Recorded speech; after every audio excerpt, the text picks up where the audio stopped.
सावित्रीबाई फुले यांना यांच्या प्रतिमेला वंदन करून माझ्या दोन शब्दाला सुरुवात करतो।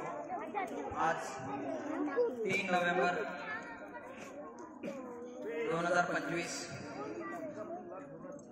रोज सोमवारला आपल्या जिल्हा परिषद शाळा देवळमणी इथे गद्देवर माननीय मुख्याध्यापक गद्देवर सर यांचा निरोप समारंभ आयोजित केलेले आहे। भावनिक होणे साहजिकच आहे। विद्यार्थी जे आहेत खूप लहान आहेत, त्यांना पूर्णपणे कळत नाही म्हणजे निरोप समारंभ किंवा आपल्याला इथे 13 वर्ष सेवा दिलेले किंवा आपल्याला मार्गदर्शन केलेले आपले HM सर आपल्याला इथून सोडून चालले म्हणजे ते पूर्णपणे आपल्याकडे लक्ष देणार नाही किंवा आपल्याकडे भेट देणार नाही किंवा आपल्याकडे त्यांच्या डोक्यात आपल्याबद्दल काही विचार येणार नाही भविष्यात किंवा ते आपली आठवणच करणार नाही अशातली तर गोष्ट नाही। तरी परंतु मी पण एका ठिकाणावर पास आउट होऊन आलेला विद्यार्थी आहे। त्या ठिकाणचं ज्यावेळेस फेअरवेल बघितलं मी आणि इथे बघितलं असं एकदम म्हणजे लहान विद्यार्थी आहेत, त्यांना एवढं माहित नाही की आता म्हणजे आपल्या कार्यक्रम जे चालू आहे ते पूर्णपणे कशासाठी चालू आहे। तरी पण आपण इथे उपस्थित जे शिक्षक वृंद किंवा गावकरी शाळा व्यवस्थापन समितीचे अध्यक्ष आणि उपाध्यक्ष साईभाऊ या सगळ्यांनी आपण समजू शकतो की आपण कशासाठी इथे जमलेलो आहोत। मी 2021 मध्ये सरपंच झालो, त्याच्यानंतरच्या कार्यकाळामध्ये आणि त्यावर सुद्धा मी इथे राहत होतो। मी मुंबईमध्ये म्हणजे ऑल ओव्हर इंडिया जॉब करत होतो। त्याच्यानंतर मी ज्यावेळेस या ठिकाणी आलो तेव्हापासून मी सरांचे म्हणजे क्रिएटिव्ह माइंड जे आहे, क्रिएटिव्हिटी जे काही आपल्या डोक्यामध्ये आहे त्याला विद्यार्थ्यांमध्ये उतरवून त्यांच्याकडून ते करून घेणे, विद्यार्थ्यांकडून करून घेण्यासाठी आपले जे सहकारी आहेत, आपल्यासोबत जे कलिग्स आहेत त्यांना सोबत घेऊन चालणे हे सरांचा स्वभाव आहे। क्रिएटिव्हिटी, पोलाइटनेस, जरी एखाद्याकडून चूक झाला असेल तरी त्या चुकीला बाबा डायरेक्ट म्हणायचं नाही की बाबा तू चूक केला काय असं करायचं नाही, हे नाही।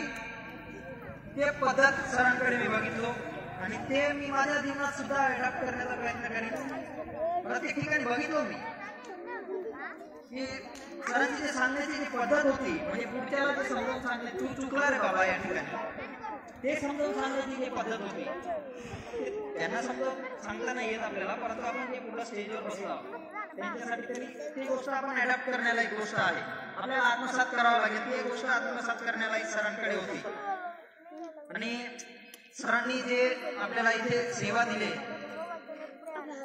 त्या कार्याला आपल्या जिल्हा परिषद शाळेमध्ये आज आपण निरोप घेत आहोत। मला सुद्धा सरपंच होऊन 5 वर्ष होणार आहेत आता काही दिवसात। मी सुद्धा सरपंच पदावर रिटायर होणार। त्यामध्ये पॉलिटिक्स काय आहे हे मला समजायला 5 वर्ष लागले, सरळ सांगतो। आणि याच्याबद्दल मी पॉलिटिक्स मध्ये नाही काही इंटरेस्ट होता असं काही नाही।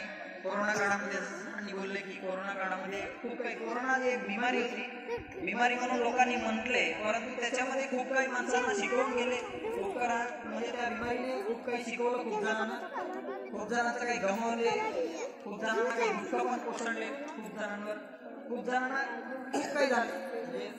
अशाच प्रकारे कोरोना काळामध्ये मी ऑल ओव्हर इंडिया फिरणारा जॉब करणारा विद्यार्थी, पासआउट झाल्यानंतर जॉब करणारा, त्या कार्यकाळामध्ये मी जॉब करणं शक्य नव्हतं त्या सिच्युएशन मध्ये। त्याच्यामुळे मी जॉब सोडून गावी येऊन बसलो। त्याच्यामध्ये हा इलेक्शनचं वातावरण तयार झालं।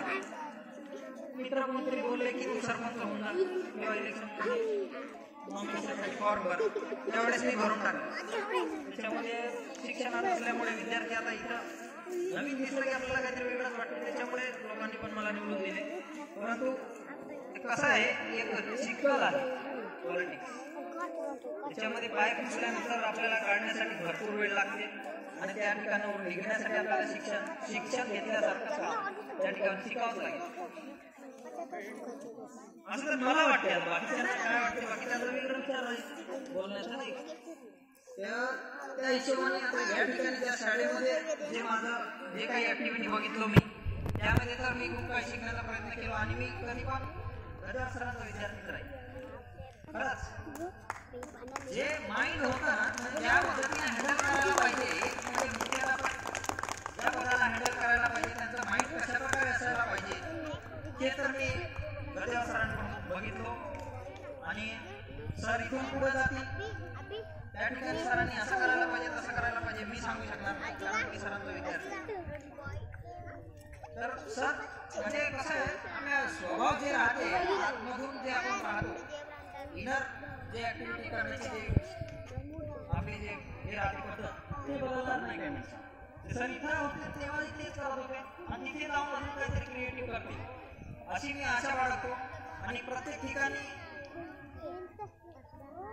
जे आपलं सोबत असलेल्यांचं जे कलिग्स होते सरांसोबत मुख्याध्यापक पदावर राहून सरांनी जे आमच्या शाळेचं म्हणजे आमच्या देवलमरी गावाचं शाळेचं नाव लौकिक केले त्याबद्दल मी संपूर्ण गावकरी किंवा ग्रामपंचायत देवलमरीकडून मी सरांचा आभार मानतो. सरांचं पुढील भविष्य आरोग्यदायी व सुखकर जावं अशी मी आशा बाळगतो. आणि भाऊ होणे तर आहेच साहजिकच आहे. भाऊ होऊन आपण सरांना की असं जाऊ नका असं बोलले नाही सर काही आपल्याकडे थांबणार नाही आहे. एक दिवस होणारच आहे. जसं धाडे सरांनी बोलले की शक्य झालं तर आमच्याकडे परत या सर आमचं सहकार्य नक्की राहील.